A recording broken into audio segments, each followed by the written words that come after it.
ஐயோ எப்படியா அவனை 500 பக்கம் இல்லைன்னா 1000 பக்கம் நடிச்சு வரான் போயிட்டு வச்சா அந்த நிச்சய பார்த்துதான்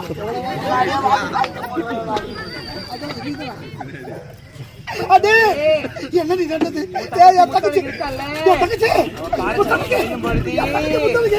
இந்த பையன் கூட ஓடிட்டாப்பா அந்த தேவையா அது அர்த்தம் எனக்கு மாட்டி ஐயோ அது போய் போய் வெளியே கூட்டி போயிட்டான் என்ன கூட்டு போனா நான் இங்க வந்துக்கிறேன்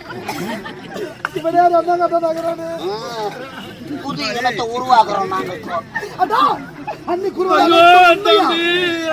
கூறுவது அனைத்தும் உண்மையா எப்படியா தலைகாணி மந்திரம் ஏத்துறான் நான் சொல்வது இந்த தர்ம பத்தினி அனைத்து சொல்வது